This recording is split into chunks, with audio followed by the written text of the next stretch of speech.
Hello students, today we will discuss the important objective type questions on quantum mechanics. So the first question on this topic is, in Compton effect, the reason behind obtaining unmodified radiation is.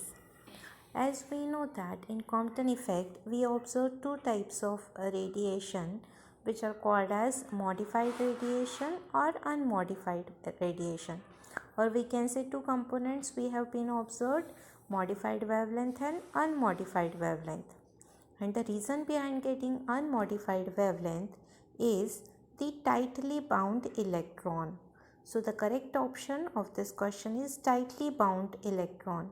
And suppose if the question is in the form of, in Compton effect, the reason behind obtaining modified radiation is, in that case the option for that is the loosely bound electron. So on this topic there are two ways of asking question. One is for unmodified radiation and other is for modified radiation. So for reason behind getting unmodified radiation is the tightly bound electron. Next question is, photon is electrically. So the property of photon is it is electrically neutral. It is not positively charged, not is negatively charged, it is neutral. So we can say that photon is electrically neutral. So the option B is correct. Question third is, Compton shift depends on. In Compton effect, two types of wavelengths are observed: modified and unmodified wavelength. And the difference between these two wavelengths is called as Compton shift. And Compton shift is denoted by lambda dash minus lambda. And the equation for this Compton shift is h upon m naught c 1 minus cos phi, where phi is the scattering angle. So we can say that Compton shift depends on the scattering angle. So the correct option of this question is option B, that is scattering angle. Next question is related with de Broglie. De Broglie hypothesis is related with dual nature of matter, particle nature of light, wave nature of light, or none of this. So according to de Broglie, he suggested that the dualism of particle. He focused on the dual nature of particles, or we can say dual nature of matter. So correct option of this question is option A. Matter waves are significant only for. These matter waves is nothing but these matter waves are suggested by the de Broglies, and according to de Broglie, particles shows the wave nature, and when the particles are moving, then waves are associated with it, and the waves are called as matter waves. So matter waves are significant only for the microscopic bodies, because in quantum we are studying the microscopic particles, and matter waves are significant only for the microscopic bodies. Next question is, Compton effect is significant in light element because, as we know that Compton effect is related with the modified and unmodified wavelength, and Compton effect is important because of the modified wavelength, and the reason behind getting modified wavelength is the light particles, or we can say in light element. Because what happen in light element, there are more number of free electrons are available for interaction. If there are more number of free electrons, or we can say loosely bound electron, then they are get easily removed by the X-ray photon, and modified wavelength is observed, or we can say Compton effect is observable. So Compton effect is significant in light element because more number of free electrons are available for the interaction. So option A is correct. Next question is justification of Bohr's quantization condition of angular momentum can be justified using. As we know that the Bohr's quantization condition is proved with the help of de Broglie hypothesis.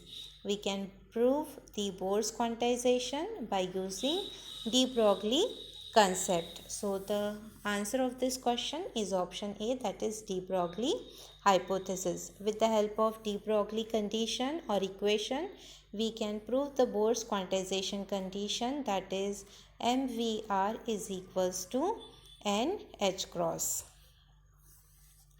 Question number 8 is de Broglie introduced the concept of wave-particle duality for material particles, sound waves, light waves, or all of the above. So de Broglie is introduced the concept of wave-particle duality, and this is the concept of duality for material particles. So the correct answer of this question is option A. Question number 9. De Broglie wavelength cannot be observed for the following. As we know that de Broglie wavelength are associated with microparticles and not for the macroscopic particles. So the de Broglie wavelength are associated only for the micro bodies or the particles which are having very less dimensions, small dimensions.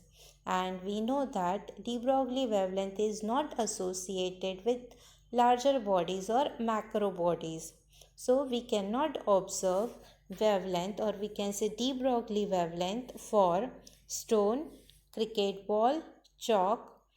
So these are the bodies which are having large dimensions. So the correct answer of this question is all of the above.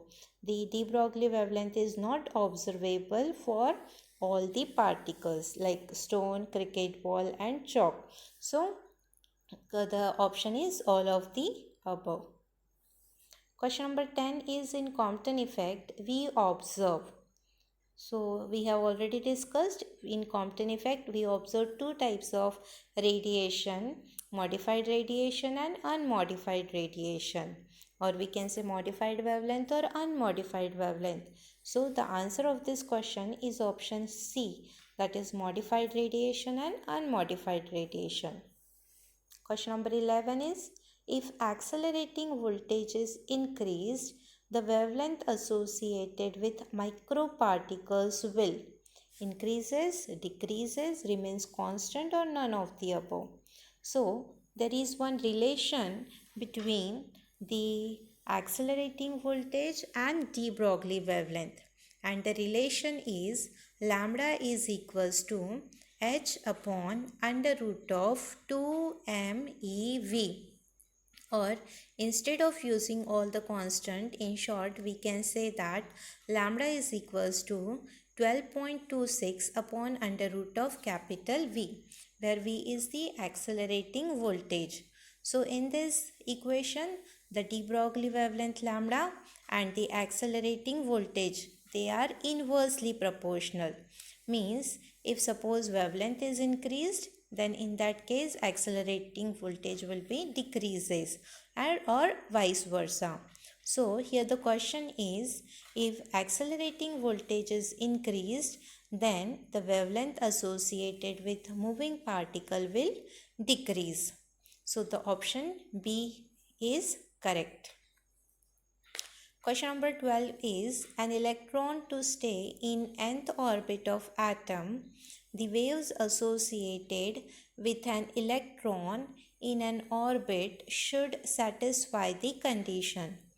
In Bohr's quantization, we say that the Bohr's quantization condition can be proved with the help of de Broglie hypothesis, or according to de Broglie hypothesis, lambda is equals to h upon mv, and for to satisfy the Bohr's quantization condition, there is one condition of the stationary orbit, and the condition for the nth orbit of the atom, which was associated with an electron should satisfy the condition of these stationary patterns, and that condition is the circumference of the circle is integral multiple of the wavelength, that is 2 pi Rn is equals to n lambda. If this condition is satisfied, then we can say that the waves are stationary, which is the most important condition of the Bohr's quantization. So the question number 12 have the correct option, that is A, 2 pi Rn is equals to n lambda. Then question number 13, which of the following two particles interact in Compton scattering? Compton effect states that when a beam of X-ray photon incident on the target material, then two types of radiations are observed, modified and unmodified. And the target material is nothing but a graphite. So in this experiment, the X-ray photon interact with the electron of that target material. Means in this case, photon and electrons are interacting in Compton effect. So the correct answer of this question is option A, that is photon and electron. Question number 14, Davison and Germer experiment confirms. This is the experiment which is used to confirm the particle nature of electron, which proves the wave nature of electron.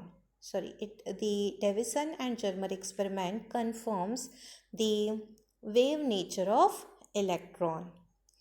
This is the experiment which is used to study the wave nature of the particles. So the correct answer of this question is option D, that is wave nature of the electron. Question number 15. Compton scattering is experimentally observable for photons of high energy, low energy, visible light, or both high and low energy. So again, in Compton effect, two types of radiations are observed because of these two types of radiations are observed because of the loosely bound electron and tightly bound electron. And the most important condition for getting the modified radiation is the high energy of the X-ray photon. Two conditions are important for getting modified wavelength, and the most important condition is the high energy of that X-ray photon. If the energy is not very high, if it is low, or if it is visible light, then in that case this light energy is not able to remove the outermost electron or the loosely bound electron of the target material, and in that case we are not able to observe the modified radiation. So for Compton scattering, to observe the Compton scattering or to get the modified radiation, high energy of photon is used. So for Compton scattering is experimentally observable for photons of high energy. So option A is correct. So that is all about the important objective type questions on quantum mechanics.